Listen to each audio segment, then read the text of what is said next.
Queridos irmãos, graça e paz, eu quero dar continuidade ao sermão que nós começamos a ver pela manhã em Filipenses e vamos ler o texto para revisar o que nós vínhamos estudando. Filipenses 1, versos de 3 a 11. Abra comigo sua Bíblia, por favor. Diz assim a palavra do nosso Deus. Dou graças ao meu Deus por tudo o que recordo de vós, fazendo sempre com alegria súplicas por todos vós em todas as minhas orações. Pela vossa cooperação no Evangelho, desde o primeiro dia até agora, estou plenamente certo de que aquele que começou boa obra em vós há de completá-la até o dia de Cristo Jesus. Aliás, é justo que eu assim pense de todos vós, porque vos trago no coração, seja nas minhas algemas, seja na defesa e confirmação do Evangelho, pois todos sois participantes da graça comigo. Pois minha testemunha é Deus, da saudade que tenho de todos vós, na terna misericórdia de Cristo Jesus. Também faço esta oração, que o vosso amor aumente mais e mais, em pleno conhecimento e toda percepção, para provardes as coisas excelentes e seres sinceros e inculpáveis para o dia de Cristo, cheios do fruto de justiça, o qual é mediante Jesus Cristo, para a glória e louvor de Deus. Vamos à presença do Senhor, oração, meus irmãos. Obrigado, Senhor, pela tua rica e poderosa palavra. Obrigado, Senhor, pelo privilégio que nós temos, pelo acesso que nós temos à tua palavra. Ainda que isolados, Senhor, há tantos cristãos espalhados pela face da terra que são perseguidos, que não podem nem mesmo nesse período de isolamento transmitir um culto online, Pai, como na China. Tão grande é a opressão e perseguição ao cristianismo. E nós estamos aqui, Senhor, ainda que isolados, mas temos o privilégio de transmitir, Senhor, a Tua palavra pela internet. Temos o privilégio de ser alimentados por ela. Temos o privilégio de ouvir a Tua voz, Senhor, por meio da Tua santíssima palavra. Fala conosco, ó Deus, é a Tua voz que nós queremos ouvir. Abre o nosso coração, abre o nosso entendimento diante da Tua palavra. Em nome de Jesus, nós te oramos. Amém. Amém. Então, meus irmãos, nós vimos no último sermão que, nos versos 5 a 8, Paulo faz um agradecimento cheio de entusiasmo. E primeiro ele manifesta o seu agradecimento para com a igreja de Filipos, pela cooperação no Evangelho. E nós vimos que a palavra utilizada aqui é koinonia. Aqueles irmãos possuíam essa comunhão bendita, que era evidenciada pela sua cooperação em tudo na obra de Deus. Mas em segundo lugar, Paulo agradece pela segurança na salvação. Veja comigo o verso 6. Estou plenamente certo de que aquele que começou boa obra em vós há de completá-la até o dia de Cristo Jesus. J. Motia entende que a segurança da salvação é o tema central de toda essa passagem, desde o versículo 3. A respeito desse assunto, deixe-me destacar então aqui 5 verdades importantes. A primeira, a convicção da salvação. Paulo diz, estou plenamente certo. Esta não é uma questão duvidosa da possibilidade hipotética, mas da certeza experimental. Paulo não tem uma vaga sugestão acerca da segurança da salvação, mas uma convicção firme, inabalável. Nada nessa vida, nem depois da morte, pode interromper ou frustrar a obra de Deus em nós. Romanos 8 vai falar sobre isso, de que nada nesse mundo pode nos separar do amor de Deus, nem perigo, nem morte, nem espada, nada. Estamos seguros em Cristo. Segundo o agente da salvação, o apóstolo afirma, aquele que começou boa obra em vós, aquele. Ele aponta a Deus como o agente da salvação. A salvação é uma obra exclusiva de Deus. Foi Deus quem planejou a salvação. É Ele quem escolhe, é Ele quem abre o coração, é Ele quem chama, é Ele quem regenera, é Ele quem dá o arrependimento para a vida, é Ele quem dá a fé salvadora, é Ele quem justifica, é Ele quem santifica e quem glorifica. Terceiro, a natureza da salvação. Paulo define a salvação como boa obra de Deus em nós. Então a salvação não é apenas algo que Deus realiza por nós, mas sobretudo em nós. Antes de nos levar para a glória, Ele nos transforma à imagem do Rei da Glória. Em quarto lugar, a dinâmica da salvação. O mesmo Deus que começou essa boa obra em nós, Ele vai completá-la até o dia de Cristo Jesus. Então, Deus jamais deixou uma obra inacabada. Ele jamais deixou um projeto no meio do caminho. Nossa salvação ainda não está acabada. pois Deus ainda está trabalhando em nós. Há 3 tempos distintos na salvação, meus irmãos. Quanto à justificação, já fomos salvos. Com respeito à santificação, estamos sendo salvos. Contudo, com respeito à glorificação, seremos salvos. William Barclay diz que aqui na linguagem grega, uma figura que não é possível reproduzir na tradução. O problema está nas palavras que Paulo usa para começar, enarchestai, e para completar, epitelein. Ainda são termos técnicos para indicar o começo e o fim de um sacrifício. Assim, Paulo considera a vida de cada cristão como um sacrifício preparado para oferecer-se a Jesus Cristo na sua gloriosa vinda. Esse verbo grego usado aqui tem a ideia de inaugurar, e o tempo verbal usado acentua um ato decisivo e deliberado, mostrando que a nossa salvação ela foi planejada e executada por Deus com vistas à perfeição. Isso pode ser ilustrado por meio da conversão de Lídia. Não foi ela quem simplesmente pôs sua confiança em Cristo, mas foi Deus quem lhe abriu o coração para crer em Cristo. Vemos isso lá em Atos. A salvação é uma obra inaugurada pelo próprio Deus. É Ele quem abre o nosso coração e nos traz para Ele mesmo. Em 5º lugar, a consumação da salvação. Essa obra de Deus em nós caminha para uma consumação que se dará no dia de Cristo Jesus. Deus jamais desiste de nós. Ele jamais deixará essa obra incompleta. Aos que Ele conheceu de antemão, os predestinou. Aos que predestinou, também chamou. Aos que chamou, também justificou. E aos que justificou, também glorificou.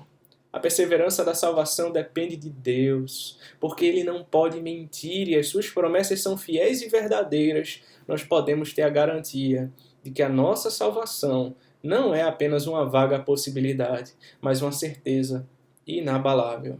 Na mente, nos decretos de Deus, a nossa salvação já está consumada. Aqui ainda gememos sob o peso do pecado. Aqui ainda vivemos sob um corpo de fraqueza. Aqui ainda somos um ser ambíguo e contraditório. Aqui ainda tropeçamos em muitas coisas. Contudo, quando Cristo voltar em glória, nós seremos transformados. A volta de Jesus e a consumação da nossa salvação são uma agenda firmada pelo Pai e Ele a levará a bom termo. Não tenha dúvidas disso. Então teremos um corpo de glória, semelhante ao corpo de Cristo, e não haverá mais dor, nem pranto, nem morte, nem tristeza, nem choro. Werner de Boer descreve essa consumação da nossa salvação. Ele diz: Deus não é alguém que começa uma boa obra e abandona no meio do caminho, de forma alguma. A trajetória não vai rumo a uma história incerta, cujo alvo e desfecho se perdem na névoa. A história do mundo possui um alvo claro, o dia de Deus. A história da igreja tem um alvo claro, o dia de Cristo. A igreja então estará ressuscitada, arrebatada, presenteada com um novo corpo, unida para sempre, com cabeça e vivendo na união de seus membros. Ela estará aperfeiçoada em glória. A segurança de Paulo em relação aos crentes de Filipos deve-se ao fato de que eles são fruto da obra de Deus. Se há alguma coisa digna de louvor neles, Deus é o seu autor. No versículo 6, irmãos, Paulo os vê como uma obra de Deus iniciada, continuada e completada. No versículo 7, eles produzem fruto, pois são participantes da graça de Deus. Deus está trabalhando neles. E onde Deus trabalha, Ele certamente completa a obra. A boa obra que Deus começou na minha e na sua vida, Ele há de completá-la até o dia de Cristo Jesus. Terceiro lugar, meus irmãos, Paulo agradece pela estreita relação fraternal. Versos 7 e 8. Aliás, é justo que eu assim pense de todos vós, porque vos trago no coração, seja nas minhas algemas, seja na defesa e confirmação do Evangelho, pois todos sois participantes da graça comigo. Pois minha testemunha é Deus, da saudade que tenho de todos vós, na terna misericórdia de Cristo Jesus. E Paulo destaca aqui 3 coisas. Paulo os traz no coração, Paulo os traz na mente e Paulo os traz nas orações. Primeiro, Paulo os traz no coração. Paulo traz os crentes de Filipos no coração de 3 maneiras. Primeiro, no sofrimento pelo Evangelho, ou seja, nas algemas. Essa igreja, como nenhuma outra, foi solidária a Paulo em suas prisões. Ela foi um bálsamo para o velho apóstolo nas horas mais difíceis. Segundo, Paulo os traz no coração. na obra do Evangelho, ou seja, na defesa e confirmação do Evangelho. Paulo foi tanto um apologeta quanto um missionário. Ele anunciava a verdade e defendia diante dos ataques dos heréticos. A defesa, a apologia do Evangelho se refere aos ataques que vêm de fora, procedendo dos argumentos e assaltos dos inimigos do cristianismo. O cristão, então, ele deve estar disposto a ser um defensor da fé e das razões da esperança que possui. 2 Coríntios 7:11 fala sobre isso. A confirmação do Evangelho consiste na edificação que se opera por sua força aos que estão dentro da igreja. Terceiro, meus irmãos, Paulo os traz no coração na compaixão de Cristo. William Barclay diz que no versículo 8, Paulo usa uma expressão muito gráfica. Ele diz: a saudade que tenho de vós, na terna misericórdia de Cristo Jesus. A palavra grega para saudade é splagna. Esse termo define as entranhas superiores, o coração, o fígado, os pulmões. Os gregos colocavam aqui o centro das emoções e dos afetos. Assim, o que Paulo está dizendo é que suspira pelos crentes de Filipos com a mesma compaixão de Jesus Cristo. Ele os ama como Jesus os ama. O amor que Paulo sente pelos filipenses não é outro senão o mesmo amor de Cristo. O crente ele não tem outro sentimento que não o de Cristo. Seu pulso bate com o pulso de Cristo. Seu coração palpita com o coração de Cristo. O amor de Cristo, irmão, ele passa por nós, aos nossos irmãos. Nessa mesma linha de pensamento, Bruce Barton disse que a afeição de Paulo pelos filipenses era tão forte que era mais profunda do que mera emoção humana. Era como a própria afeição de Cristo por meio dele. A palavra saudade ou afeição usada por Paulo é aqui a tradução literal de vísceras. Isso fala de fortes sentimentos íntimos que brotam das entranhas. Então, primeiro, Paulo os traz no coração, mas segundo, Paulo os traz na mente. A recordação é uma faculdade da memória. Esses crentes provocam a mente de Paulo, eles moravam na mente do veterano apóstolo. Paulo sente saudades desses irmãos com tamanha intensidade que chega a dizer que os ama com o coração de Cristo. A palavra grega traduzida por pense, aqui no versículo 7, phronein, é usada por Paulo 23 vezes nessa carta. Ele diz no verso 7, aliás, é justo que eu assim pense de todos vós. Essa palavra significa mais do que simplesmente a afeição ou reação emocional. Ela vai mais fundo, mostrando uma especial preocupação baseada nos melhores interesses das outras pessoas. Esses crentes de Filipos, eles tinham um lugar especial no coração de Paulo. Nessa mesma linha de pensamento, Ralph Martin diz que phronein significa uma combinação de atividades intelectuais e afetivas, que toca tanto a mente quanto o coração e conduz a uma ação positiva. Então Paulo, ele os traz no coração, Paulo os traz na mente, mas também Paulo os traz nas orações. Veja comigo o verso 9. Ele diz: e também faça esta oração, que o vosso amor aumente mais e mais, em pleno conhecimento e toda percepção. Quem ama, ora. A forma mais efusiva de demonstrar amor por alguém é interceder por ele. Paulo jamais esteve tão ocupado a ponto de não poder se dedicar à oração. Mas ele nunca esteve tão ocupado com a igreja a ponto de não ter tempo para Deus. Ele jamais esteve tão envolvido com a terra a ponto de não ter tempo para o céu. Paulo nunca separou o ministério da pregação do ministério da intercessão. Mas vejamos, irmãos, então, em quarto lugar, uma oração cheia de fervor. Veja comigo, novamente, os versos de 9 a 11, diz o seguinte: mas também faça essa oração, que o vosso amor aumente mais e mais em pleno conhecimento e toda percepção, para provardes as coisas excelentes e serdes sinceros e inculpáveis para o dia de Cristo, cheios do fruto de justiça, o qual é mediante Jesus Cristo para a glória e louvor de Deus. J. Moutier diz que essa oração de Paulo é sobretudo uma oração por crescimento. Deixe-me destacar aqui alguns pontos dessa oração de Paulo. Primeiro, ele ora por mais amor. Também faça esta oração, que o vosso amor aumente mais e mais. Paulo não escreve aos filipenses como a um povo que tem falta de amor e precisa rogar por ele. Não é isso. Mas como um povo que possui amor e precisa fazê-lo crescer. Então logo Lídia tornou-se cristã, ela abriu sua casa para o apóstolo Paulo. Então logo o carcereiro de Filipe se converteu, ele tratou de Paulo e cuidou das suas feridas e abriu-lhe sua casa. Quando precisou sair de Filipos, essa igreja logo se envolveu com Paulo no sentido de sustentá-lo. E isso ela o fez ao longo do ministério do veterano apóstolo.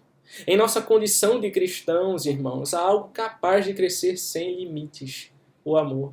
Isso me lembra Romanos 13:8. A ninguém devais coisa alguma, a não ser o amor com que vos ameis uns aos outros.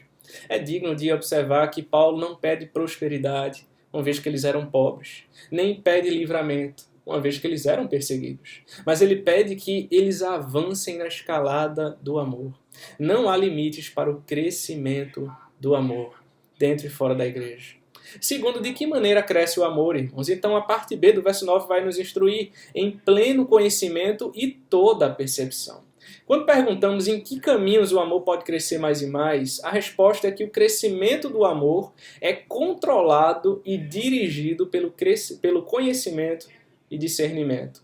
Werner de Boa afirma ágape, o amor na feição de Cristo. Interessa-se realmente pelo outro, deseja ajudá-lo, levá-lo ao alvo. Por isso, esse amor precisa de conhecimento, de percepção clara da natureza e da situação do outro. Percepção clara dos meios pelos quais, de fato, se pode ajudá-lo exterior e interiormente. J. Motia diz que a palavra traduzida por conhecimento, epignosis, no grego, ocorre 21 vezes no Novo Testamento, sempre se referindo ao conhecimento das coisas de Deus. Ou seja, é um conhecimento religioso, espiritual e teológico. Segundo Motia, esse conhecimento tem 4 aspectos. Primeiro, esse conhecimento é o meio da salvação. Pois salvação é descrita como conhecer a verdade. Em 1 Timóteo 2,4, 2 Timóteo 2,25 e Hebreus 10,26. Segundo, o conhecimento é uma marca do próprio cristão, 1 Pedro 1,2. Terceiro, o conhecimento é uma das evidências do crescimento cristão, Colossenses 1,10. Quarto, o conhecimento é o estado do cristão que atingiu a plena maturidade, Efésios 4,13. O amor, meus irmãos, ele não é cego, nem apenas um sentimento. Ele deve aumentar em pleno conhecimento e em toda a percepção, diz Paulo. William Barclay diz que o amor é sempre o caminho do conhecimento. Quando amamos algo, desejamos saber cada vez mais acerca dele. Se amarmos uma pessoa, por exemplo, desejaremos saber cada vez mais a respeito dela. Se amarmos Jesus, desejaremos conhecê-lo mais e mais. O amor não é um sentimento piegas, mas uma atitude nutrida pelo conhecimento e pela percepção. Então, J. Motia sintetiza esse ponto, ele diz: crescemos na proporção em que conhecemos. Sem conhecimento da salvação, não haverá progresso rumo à maturidade. Se não conhecermos o Senhor, como poderemos amá-lo? No entanto, quanto mais o conhecemos, tanto mais o amamos. A verdade é um ingrediente essencial na experiência cristã. Sendo assim, todo cristão deve ser um estudante, pois para ser um cristão é preciso conhecer a verdade. Não há como você dizer que ama a Deus se você não o conhece nem busca conhecê-lo. Crescer como um cristão é crescer na verdade. Nada impede tanto o crescimento quanto a ignorância, irmãos. Então, terceira pergunta: para que o amor deve crescer? Veja o verso 10, está a resposta. Para provardes as coisas excelentes e serdes sinceros e inculpáveis para o dia de Cristo. Então, Paulo lista 3 razões pelas quais o amor deve crescer em todo o conhecimento e em toda a percepção. A primeira razão é para os crentes aprovarem as coisas excelentes. O discernimento deve levar os crentes a escolherem as coisas boas e rejeitarem as más. A palavra que Paulo usa para provar, dokimazen, é um termo para provar o metal ou a moeda, com o fim de verificar se é genuíno, puro, sem mescla, nem falsificação. Ralph Martin diz que esse verbo provar significa pôr sob teste, 1 Tessalonicenses 5:21, e depois aceitar quando testado, ou aprovar, conforme a tradução. Como termo comercial, era usado para denotar o teste de moedas, por exemplo. As aprovadas eram dinheiro genuíno, não falsificado. Então, para que o amor deve crescer? para os crentes serem sinceros e inculpáveis, segunda razão. Um amor maduro desemboca em sinceridade e inculpabilidade. Se sinceridade tem que ver com a vida íntima, a inculpabilidade tem que ver com a vida pública. Paulo usa um termo grego aqui muito sugestivo para descrever a palavra sincero. A palavra eilikrines, usada por Paulo, pode significar então duas coisas. Pode provir de eili, que significa luz solar, e de krinein, que significa julgar. A combinação desses termos descreve o que é capaz de passar pela prova da luz solar, o que pode ser exposto ao sol sem que apareça falta alguma. Contudo, eikrines pode derivar-se de eilen, que significa girar rapidamente como quando se move uma peneira para tirar as impurezas. Então, o ato de girar em uma peneira sugere a ideia de separar a palha do trigo. Você percebe? Se esse é o significado, então isso significa que o cristão está puro, isento de toda contaminação. Ralph Martin diz que essa palavra eilikrines denota pureza moral e não ritual. Warren Wiersbe diz que o cristão sincero não tem medo de ser exposto à luz, à claridade. Na língua portuguesa, o adjetivo sincero vem do latim, que significa sem mistura, não adulterado, puro. A palavra que Paulo usa para inculpáveis também é apróskopos, dando a ideia de que o cristão jamais se converte em causa de tropeço para outra pessoa. Assim, um cristão é em si mesmo puro, mas com um amor e uma bondade de tal índole que atrai os demais à vida cristã e jamais causa repulso.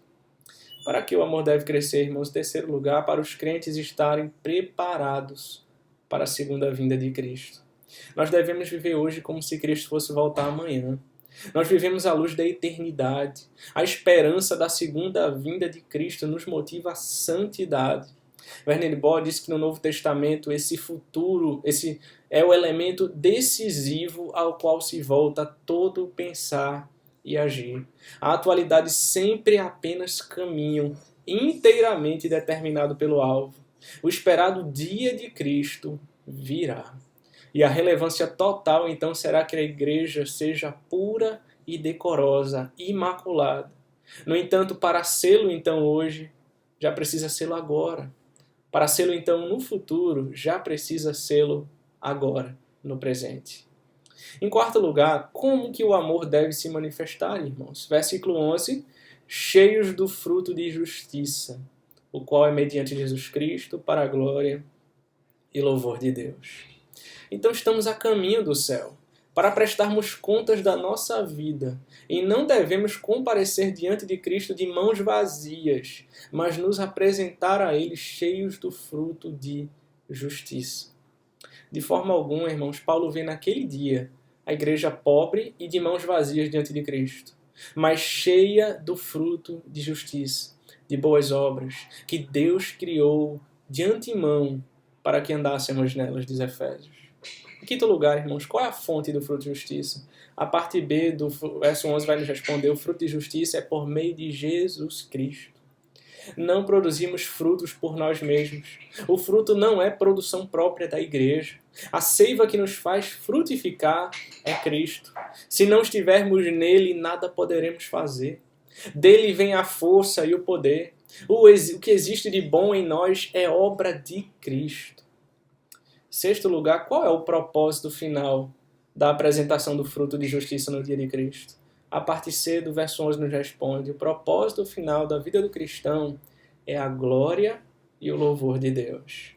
Tudo vem dele, por meio dele e para ele. Deus é o último fim, é o fim último de todas as coisas. O cristão não é bom porque ele pretende ganhar louvor, crédito, honra, prestígio para si mesmo, senão para Deus. Ele quer ganhar louvor, crédito, honra, prestígio, glória para Deus. J. Motier conclui então um comentário da sublime oração de Paulo, dizendo que o Pai, no verso 6, está incessantemente trabalhando para a glória do Filho. E por sua vez o Filho, no verso 11, está incessantemente trabalhando para a glória do Pai. O propósito final, assim também da minha e da sua vida, é exatamente este: a glória de Deus, o serviço, a obra, tudo que nós fazemos é para a glória de Deus. Vamos orar, meus irmãos. Senhor Deus amado, muito obrigado pela tua bendita e preciosa palavra. Muito obrigado por nos instruir mais uma vez nela, Senhor. Muito obrigado pela tua graça que nos conforma, que nos molda ao caráter do teu Filho Jesus Cristo.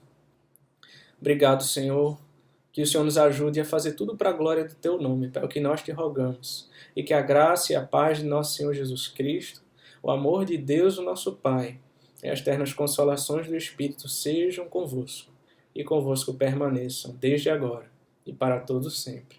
Amém. Amém.